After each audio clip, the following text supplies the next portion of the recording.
الحمد لله رب العالمين أشهد أن لا إله إلا الله وحده لا شريك له وأشهد أن سيدنا ومولانا محمدا عبده ورسوله أما بعد فأعوذ بالله من الشيطان الرجيم بسم الله الرحمن الرحيم ومن الناس من يشري نفسه ابتغاء مرضات الله والله رؤوف بالعباد صدق اللہ مولانا العلی العظیم۔ یہ آیت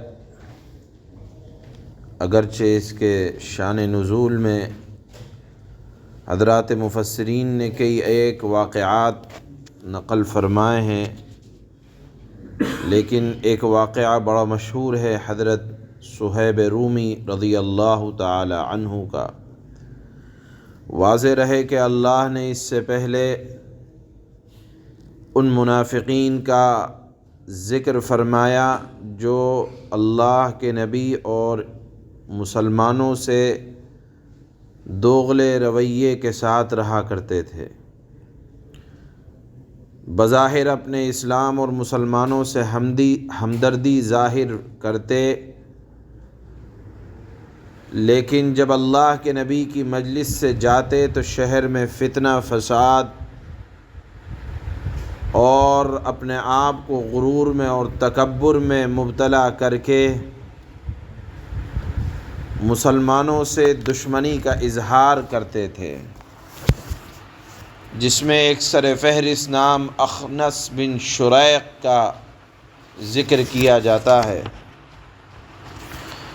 کہ آیا تھا اللہ کے نبی کی مجلس میں، اسلام اور مسلمانوں کی ہمدردی ظاہر کی، اور جب واپس گیا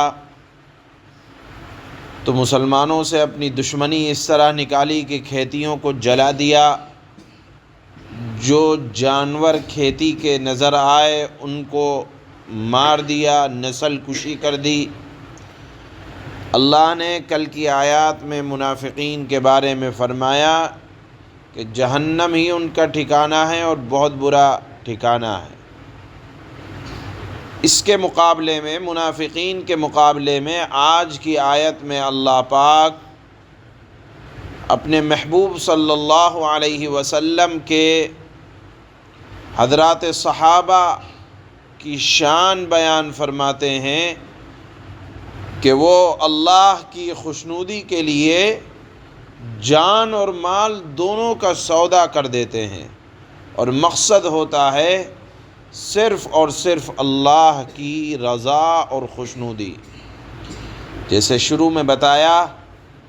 کہ اس آیت کے تحت لکھا ہے حضرات مفسرین نے کہ یہ آیت حضرت صہیب رومی رضی اللہ تعالی عنہ کے سلسلے میں اس وقت نازل ہوئی جب صحابی رسول نے مکہ سے مدینہ منورہ کی طرف ہجرت کا ارادہ فرمایا۔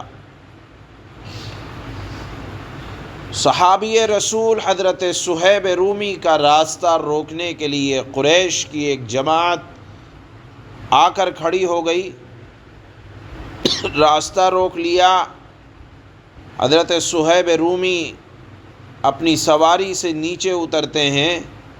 اور ان کے ترکش میں جتنے تیر ہیں سب نکال لیے۔ حضرت صہیب بڑے شاندار تیر انداز تھے، اور ایک ایک تیر سے قریش کی جماعت کو مخاطب کر کے فرمایا کہ دیکھو، تم جانتے ہو میں مشہور مکہ کا تیر انداز ہوں، اگر تم نے مجھ تک آنے کا ارادہ کیا بھی تو پہلے میں اپنے سارے ترکش کے تیر خرچ کر دوں گا، پھر تلوار سے جہاں تک مقابلہ ہوگا مقابلہ کروں گا، اور جب تھک جاؤں گا اس وقت تم مجھ کو پکڑ سکو گے۔ اتنے میں تھکوں تمہاری سینکڑوں لاشیں زمین پر تڑپتی ہوئی نظر آئیں گی، اس لیے بہتر یہ ہے کہ مجھے میرے محبوب کے پاس جانے دو اور میرا راستہ چھوڑ دو۔ ہاں اگر تمہیں مال کی طلب ہے تو دیکھو میں جا تو رہا ہوں لیکن اپنا مال ساتھ لے کر نہیں جا رہا، مکہ میں فلاں فلاں مقام پر میرا مال ہے، میری زمین ہے، میری جائیداد ہے، اگر تمہیں مجھ سے مال کی طلب ہے تو جاؤ مکہ میں فلاں فلاں جگہ جا کر قبضہ کر لو، وہ میرا مال ہے، میری زمین ہے، میری جائیداد ہے، اس لیے میں تمہیں اجازت دیتا ہوں کہ میرے مال پر جا کر قبضہ کر لو۔ اگر تمہیں میرے پکڑنے سے مال چاہیے تو مال دینے کے لیے میں راضی ہوں، اور اگر تمہیں میرا راستہ ہی روکنا ہے تو آ جاؤ مقابلہ کر لو، لیکن مقابلہ اس شرط پر ہوگا کہ میں تمہیں مجھ تک پہنچنے کے لیے اپنی نہ جانے کتنی لاشیں گنوانی پڑیں گی۔ بہرحال قریش کی عادت تھی، مال کو دیکھ کر ان کی نیت ڈگمگائی اور انہوں نے حضرت صہیب کی جائیداد پر قبضہ کرنے کے ارادے سے چھوڑ دیا ان کو، اور جا کر مکہ میں حضرت صہیب کے مال پر قبضہ کر لیا۔ حضرت صہیب رومی رضی اللہ تعالی عنہ ابھی مدینہ کے راستے میں ہیں کہ مدینہ پہنچنے سے پہلے اللہ نے یہ آیت جناب رسول اللہ صلی اللہ علیہ وسلم پر اتار دی کہ وَمِنَ النَّاسِ مَن يَشْرِي نَفْسَهُ ابْتِغَاءَ مَرْضَاتِ اللَّهِ، بعض آدمی ایسے بھی ہیں کہ اللہ کی رضا جوئی کے لیے اپنی جان کو خرچ کر ڈالتے ہیں، یعنی مال کا درجہ تو بہت تھوڑا ہے،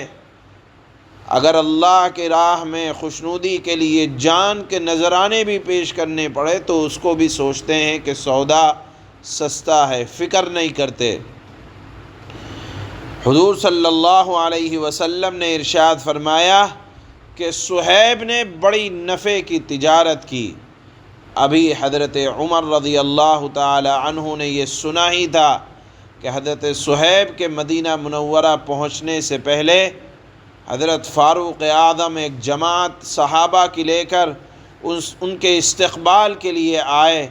اور جب حضرت صہیب سے ملاقات ہوئی تو سب نے کہا کہ آپ کی تجارت بڑی فائدے کی تجارت اور نفع بخش ہے، اور سب نے آپ کو مبارکبادیاں دیں کہ آپ نے بڑی نفع کی تجارت کی ہے۔ اور جب اللہ کے نبی صلی اللہ علیہ وسلم کے پاس مدینہ پہنچے تو آپ صلی اللہ علیہ وسلم نے فرمایا تمہارے بارے میں یہ آیت نازل ہوئی ہے۔ اس آخری آیت کا شان نزول بھی اگرچہ خاص ہے لیکن آیت کا حکم عام ہے، اور تمام انصار اور تمام مہاجرین، بلکہ اگر کہا جائے کہ صلحائے امت کے نیک لوگوں کے سلسلے میں اس کا حکم عام ہے کہ امت کے نیک لوگ اللہ کی رضا جوئی کے لیے نہ مال کی پرواہ کرتے ہیں نہ جان کی پرواہ کرتے ہیں، اور مقصد ہوتا ہے صرف اور صرف اللہ کی رضا۔ ان کی تعریف اللہ نے یہاں آیت میں فرمائی ہے، چونکہ اس سے پہلے منافقین کی حرکتوں کا ذکر ہوا تھا، ان کے مقابلے میں اللہ نے حضرات صحابہ کی تعریف فرمائی کہ اللہ کی رضا جوئی کے لیے کوئی چیز ان کے سامنے ان کے آڑے نہیں آتی ہے۔ تو اللہ بھی ایسے نیک بندوں پر بڑا مہربان ہے۔ اللہ نے فرمایا واللہ رؤوف بالعباد، ایسا نہیں ہے کہ کوئی اللہ کی رضا جوئی کے لیے محنت کرے تو اللہ اس کی محنت کو قبول نہیں فرماتے، بلکہ اللہ بڑے قدردان ہیں، مہربانی فرماتے ہیں، شفقت کا معاملہ فرماتے ہیں۔ ایسی شفقت فرمائی کہ رضی اللہ عنہم ورضوا عنہ، انہی صحابہ اکرام کو دنیا میں اللہ نے جنت کی بشارت دی اور اپنی رضا کا پروانہ دیا۔ اللہ فرماتے ہیں وَمِنَ النَّاسِ مَن يَشْرِي نَفْسَهُ ابْتِغَاءَ مَرْضَاتِ اللَّهِ واللہ رؤوف بالعباد۔ اور دوسری طرف لوگوں میں وہ آدمی بھی ہے جو اللہ کی خوشی کے لیے، اللہ کی رضا کی خاطر